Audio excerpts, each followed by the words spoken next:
Nesta energia de amor, sob a proteção dos espíritos amigos que nos orienta, vamos dar início ao nosso programa, solicitando a nossa irmã Marilinda a fazer a nossa prece inicial.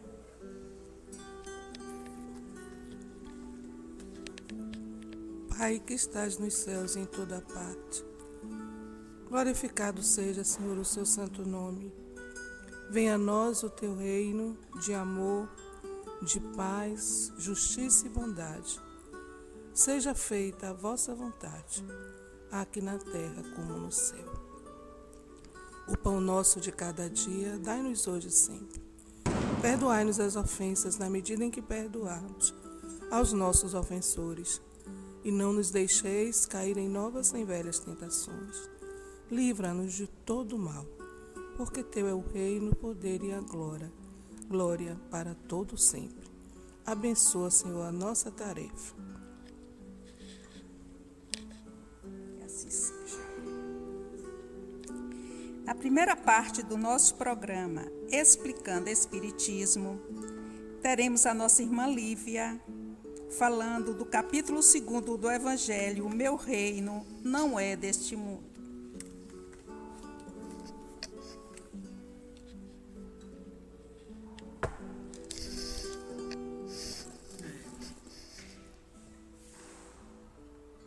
Meu reino não é deste mundo. Tem assim uma temática dentro dele que eu acho de grande importância para o espírita. Porque imagine os senhores que nós temos dentro desse capítulo a vida futura, a realeza de Jesus, ponto de vista, instruções dos espíritos, uma realeza terrestre. Mas assim, a vida futura nos traz grandes esperanças. Eu acho esse texto da vida futura, assim, eu acho extraordinário. Porque nos dá a ideia da eternidade e do infinito, enfim. Traz a eternidade para a vida presente. Porque você, de um só relance, de um só pensamento, você percebe que nós estamos no presente sendo engajados já para um futuro. Eu acredito que hoje todo homem já tem essa ideia, que o futuro virá. Nós vimos hoje numa reportagem sobre o meio ambiente e alguns jornalistas e algumas pessoas falando do futuro com tamanha naturalidade, como se este futuro já existisse hoje o planejamento para o futuro. Falando do meio ambiente, do que virá, se projetando daqui a 50 anos. Imagine que nós nem pensávamos dessa maneira, mas hoje já temos, não é, a convicção, que isso é importante para nós, a convicção desse futuro, e que esse futuro deve ser planejado na vida presente. Coisa extraordinária. Nós pensarmos daqui a 50 e a 100, a 200 anos e planejarmos essa vida na Terra. Agora, os senhores imaginem, quando estivermos do outro lado da vida, também vamos planejar a vida futura na eternidade, em toda a eternidade. E isso me fez, assim, refletir sobre a beleza da vida, a esperança que Deus nos concede, cada um de nós, homem encarnado e desencarnado, que temos o porvir, que muitos que morriam no atraso pensavam que a vida acabava no túmulo. Mas hoje em que já estamos educados espiritualmente e que já temos essa esperança. Todos nós já falamos da vida futura com naturalidade, daqui a 50 anos, daqui a 100 anos. Então, o que importa é que nós saibamos que a vida ela existe, essa vida, para toda a eternidade. Onde nós estivermos, se aqui, lá, ou aquém, ou além, não importa. Nós estamos dentro do planejamento de Deus, da lei da providência, que vai nos garantir esse futuro. A providência divina, que é uma lei eterna, é quem garante o futuro. Ele virá e ele estará em nós e nós estaremos nele. Portanto, observem o que os espíritos falam sobre a vida futura. Eles dizem, por essas palavras, Jesus claramente se refere à vida futura, que ele apresenta em todas as circunstâncias como a meta a que a humanidade irá ter, como devendo constituir objeto de maiores preocupações do homem na Terra. Isso está acontecendo agora, principalmente nesse momento aqui no nosso país, que eu acho, assim, por ser um país espiritualizado, sim, tomou a dianteira do mundo para construir, discutir, colocar em pauta aquilo que a humanidade precisa, que é reconstruir a Terra. Achei e acho esse trabalho magnífico sobre o meio ambiente. Por quê? Porque nos leva a refletir que o que fizermos hoje será o resultado do amanhã. Hoje estamos construindo um novo momento, graças a Deus, que é em nosso país, que a humanidade toda está voltada para esse momento de paz e de construção espiritual, moral e terrena. Que bonito, que bom nós estamos fazendo isso nesse momento. Há esperança para a Terra quando as nações, os homens se voltam para esta construção espiritual. E aqui se encaixa bem nessa vida futura de Jesus, que abre perspectiva para o amadurecimento humano de toda a humanidade. Todas as suas máximas se reportam a esse grande princípio, as máximas de Jesus. Com efeito, sem a vida futura, nenhuma razão de ser teria a maior parte dos seus preceitos morais, de onde vem que os que não creem na vida futura, imaginando então, companheiros e amigos, que ele apenas falava na vida presente, não os compreendem ou os consideram pueris. Esse dogma pode, portanto, ter sido como o eixo do ensino do Cristo, pelo que foi colocado num dos primeiros lugares à frente desta obra. É que tem de ser o ponto de mira de todos os homens. Só ele justifica as anomalias da vida terrena e mostra de acordo com a justiça de Deus. Então, no presente, nós não podemos garantir tudo. Nós não podemos garantir toda a justiça na vida presente, como não garantimos no passado. Nós precisávamos evoluir e progredir para entender e compreender uns aos outros. Mas, como sabemos hoje, já temos a certeza do futuro, que virá. Cada um ser humano.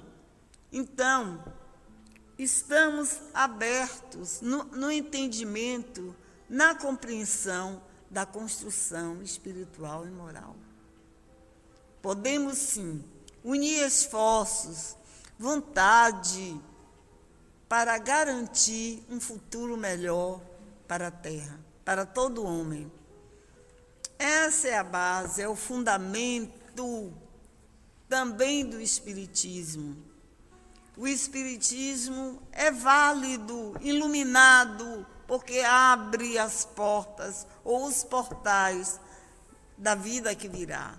Não só da vida espiritual, que é para nós a vida futura. Nós que estamos encarnados, nós temos essa perspectiva de luta, de trabalho, de crescimento, de desenvolvimento na eternidade. Mas, para os espíritos que precisam evoluir na carne, os que têm débitos e que precisam voltar, a perspectiva do futuro, da reencarnação, companheiros, da volta às lides terrenas, para demonstrar e fazer melhor aquilo que não foi feito no passado. Então, nós, que já estamos imbuídos desse conceito real da vida futura, já temos perspectiva de trabalho, porque sabemos que a vida futura, quanto mais desenvolvermos qualidades espirituais e morais, mais assim faremos melhor. Então, a vida futura é vida de trabalho, de construção, de criatividade, de realização, porque no hoje, se ainda não podemos fazer, ou não tivemos qualidades ou possibilidades para esse trabalho, na vida futura, com certeza, seremos chamados a desenvolver outras qualidades que aqui na Terra ainda não temos possibilidades de fazer. Isso nos traz, do Evangelho segundo o Espiritismo, nos chama atenção para a fé e a esperança. A fé e a esperança são corolário da vida terrena e da vida espiritual. Ambos se entrosam. A fé, porque traz para nós um sentido magnífico do ir e vir, da ida e da volta, e da consciência daquilo que temos que fazer hoje e no amanhã. Isto é a vida futura. A esperança é aquela condição do homem de saber que ele não morre nunca, que a morte não existe e que ele tem possibilidade de desenvolver qualidades espirituais e que ele tem também possibilidade de aprimorar a sua moral. Tudo isso fundamentado no amor à vida e no trabalho relevante de união e de consciência entre os pares, entre os espíritos, nós temos que falar que Jesus, observem bem as palavras do Evangelho segundo o Espiritismo. Jesus, conformando seu ensino com o estado dos homens lá na sua época, não julgou conveniente dar-lhes a luz completa, percebendo que eles ficariam deslumbrados, visto que não compreenderia. Como Jesus iria falar do futuro a homens ainda ignorantes, até da vida presente? Ora, então, limitou-se ele, de certo modo, a apresentar a vida futura apenas como um princípio, como uma lei da natureza e cuja ação ninguém podia fugir. Então, ele deu o início para que o homem pudesse compreender que existiria, que continuaria. Todo cristão, pois, necessariamente crê na vida futura, mas a ideia que muitos faziam dela era ainda muito vaga, incompleta e, por isso mesmo, falsa em diversos pontos. Para o grande número de pessoas, não há o tal respeito mais do que uma crença, balda de certeza absoluta, donde as dúvidas e mesmo a incredulidade. Mas para nós, espíritas, nós não podemos pensar dessa forma. Nós já temos a condição de sabermos, de termos essa ideia, pois o Espiritismo veio então completar nesse ponto, como em vários outros, o ensino do Cristo, fazendo-o quando os homens já se mostram maduros bastante para aprender a verdade. Hoje, quando eu ouvi aquela reportagem, eu tive essa certeza que a humanidade já reconhece que há uma vida após a morte e que há um retorno, pois daqui a 50, a 100 anos, a 200 anos, muitos de nós, vamos voltar e vamos ver o que fizemos. Bom, com o Espiritismo, a vida futura deixa de ser simples artigos da fé ou de fé, mera hipótese, tornando-se uma realidade material que os fatos demonstram, porquanto são testemunhas oculares os que descrevem nas suas fases todos e em todas as suas peripécias, e de tal sorte que, além de impossibilitarem qualquer dúvida a esse propósito, facultam mais vulgar inteligência a possibilidade de imaginá-lo sob o seu verdadeiro aspecto, como toda a gente imagina um país cuja pormenorização ou pormenorizada descrição dele. Ora, a descrição da vida futura é tão circunstancialmente feita, são tão racionais as condições ditosas ou infortunadas da existência dos que lá se encontram, quais eles próprios pintam em cada um. Aqui, malgrado, reconhece e declara a si mesmo que não pode ser de outra forma, porquanto assim, se não patente, fica a justiça de Deus. E o que me vem mais nesse ponto é que muitos espíritos estão no futuro.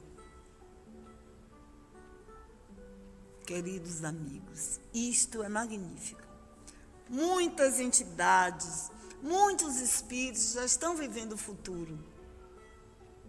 Esse presente é muito nosso dessa humanidade, mas existem humanidades, com certeza, muito mais avançadas do que nós, e que já estão vivendo o futuro, mas também humanidades muito mais atrasadas, que nem chegaram à nossa vida presente.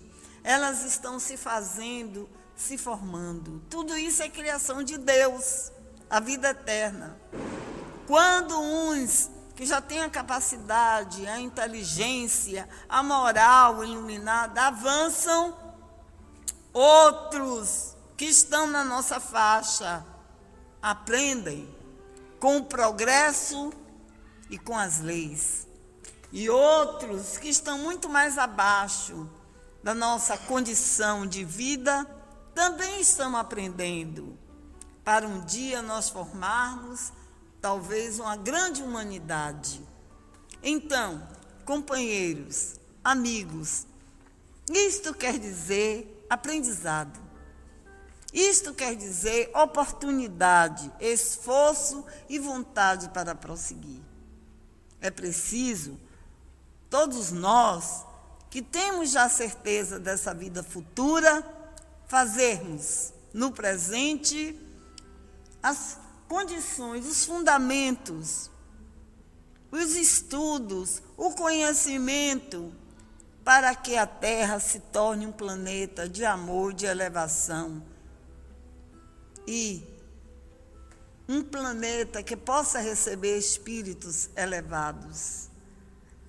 Nós todos, companheiros, trabalhadores da última hora, devemos contribuir para o futuro da humanidade, para que essa realeza, como aqui é descrita no Livro dos Espíritos, possa acontecer, seja algo natural e progressivo. Todos nós, de mente e coração abertos, podemos fazer cada vez melhor. Educabilidade. Isto só acontece quando o homem for educado moralmente e espiritualmente, pois abrindo a mente para Deus, o homem consiga eternizar os valores espirituais e morais. Nós aqui estamos sendo preparados, amigos, todos nós, para um dia cumprirmos os nossos deveres espirituais. Muita paz.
Cada homem que conquista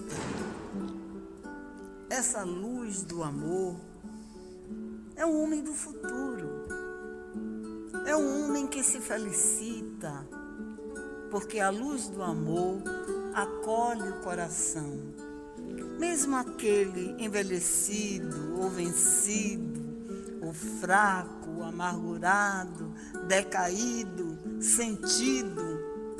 Mas, se a luz do amor acaricia o coração, a mente se abre para a beleza da vida.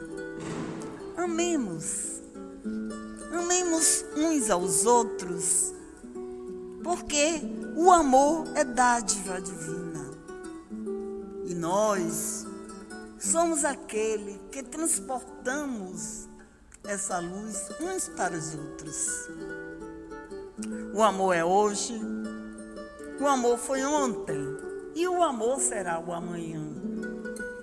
Porque é da lei de Deus que o homem consiga amar o seu próximo como a si mesmo.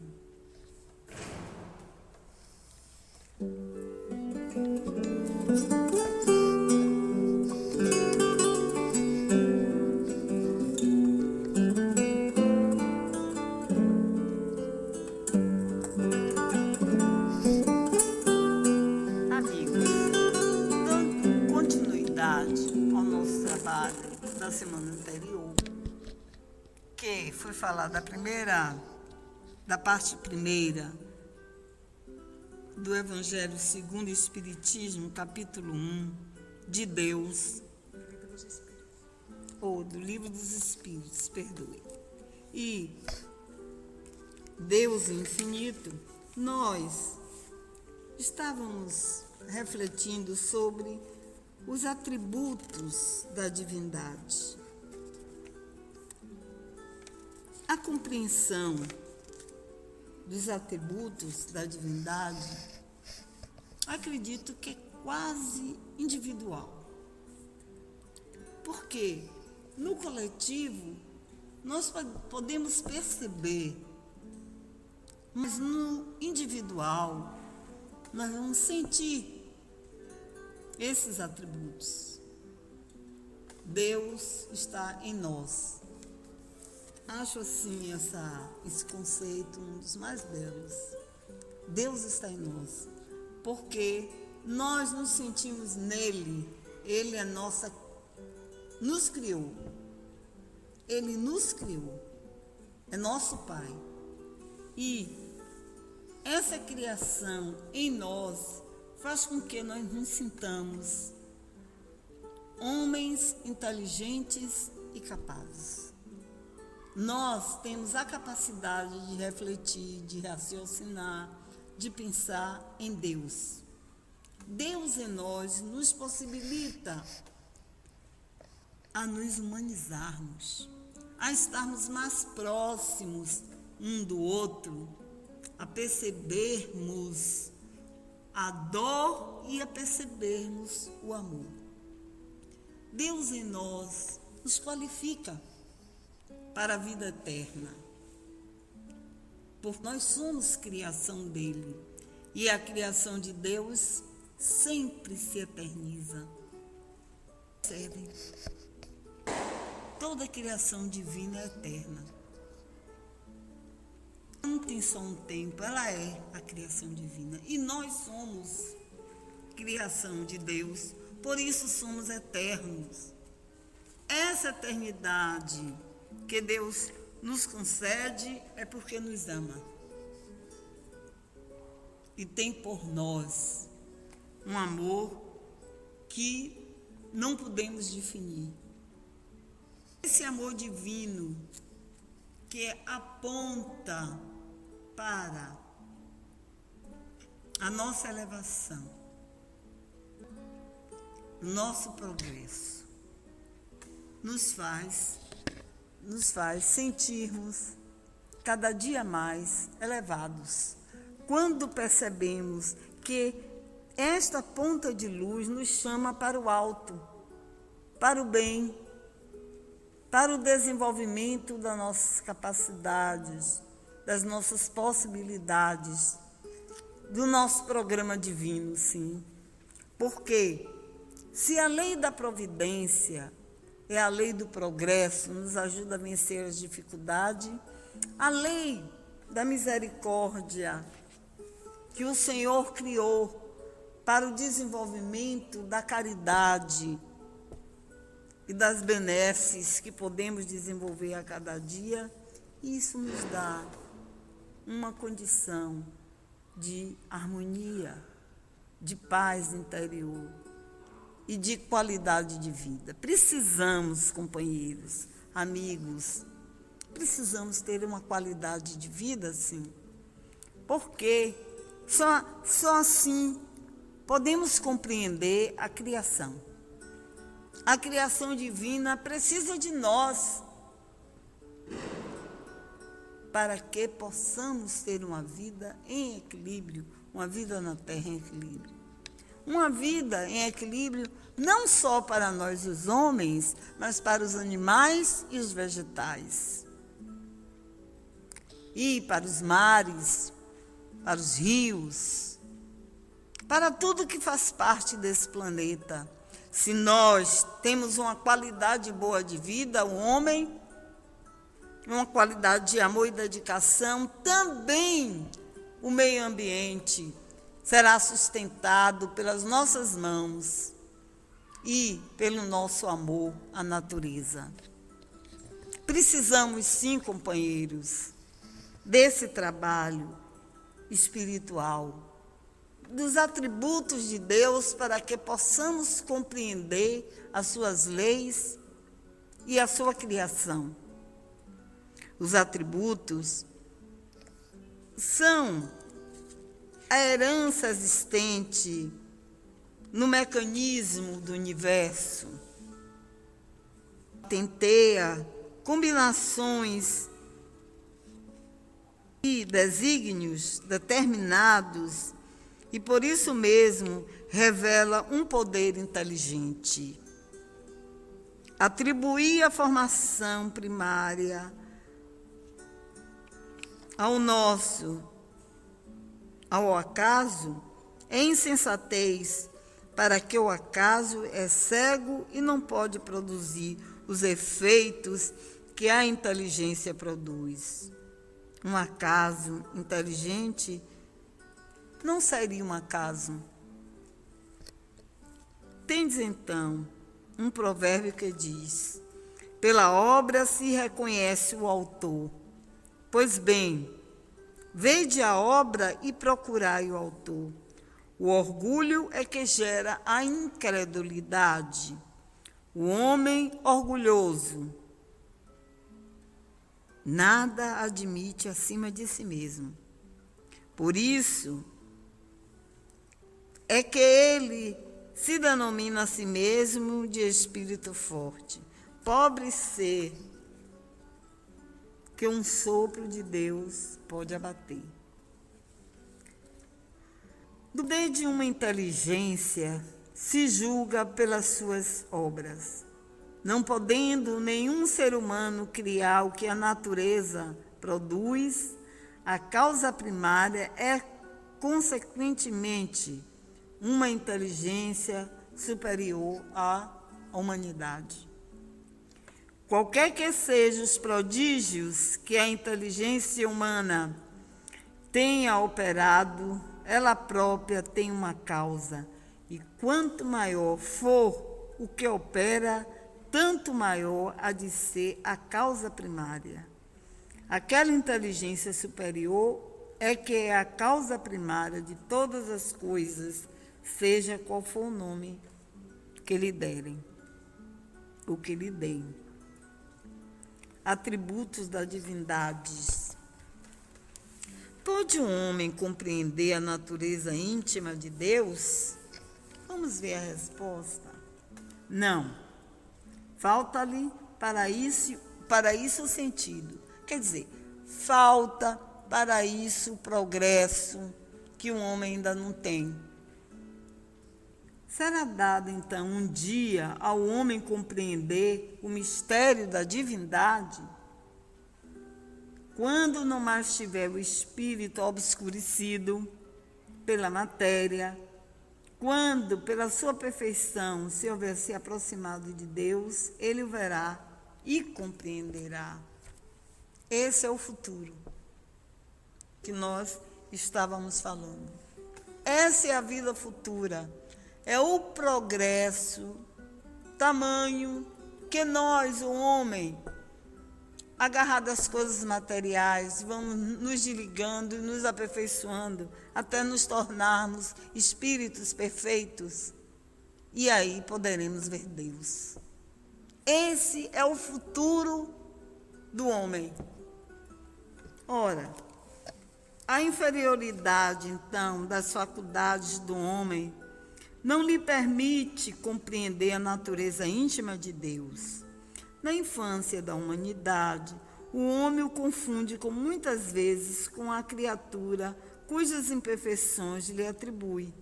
Mas à medida que nele se desenvolve o senso moral, seu pensamento penetra melhor no âmago das coisas. Então, faz ideia mais justa da divindade e ainda assim incompleta, conforme a sua razão, conforme a sua perfeição. Embora não possamos compreender a natureza íntima de Deus, podemos formar ideias de algumas das suas perfeições? De algumas, sim. Eu acho isso interessante. O homem as compreende melhor à proporção que se eleva acima da matéria, entrevê-as pelo pensamento. Quando dizemos que Deus é eterno, infinito, imutável, imaterial, único, onipotente, soberanamente justo e bom, temos ideia completa dos seus atributos? Veja a resposta magnífica dos Espíritos. Do vosso ponto de vista, sim, porque credes abranger tudo. Sabei, porém, que há coisas que estão acima da inteligência do homem. Então, acima dessa resposta, há muitas coisas que ainda não podemos entender, só daqui talvez a séculos ou a milênios. Quer dizer, há coisas que estão acima da inteligência do homem, mais inteligente, e os quais a vossa linguagem restrita e as vossas ideias e sensações não têm meios de se exprimir. A razão, com efeito, vos diz que Deus deve possuir um grau supremo dessas perfeições, porquanto, se uma lhe faltasse ou não fosse infinita, já ele não seria superior a tudo, não seria, por conseguinte, Deus. Para estar acima de todas as coisas, Deus tem que se achar isento de qualquer vicissitude e de qualquer das imperfeições que a imaginação possa conceber. Então, meus amigos, vamos sintetizar. Deus é eterno. Se tivesse princípio, teria saído do nada. Então, Deus é imutável. Suas leis não mudam. É eternas também. É imaterial. Não tem o corpo como o nosso. Então, ele é tudo. Está em todos os lugares. É único. É o Pai. É onipotente. Tem o poder do céu e da terra. De tudo, do cosmos e da vida. É soberanamente justo e bom. Sim, eternamente. Muita paz para todos. Muita luz para todos nós.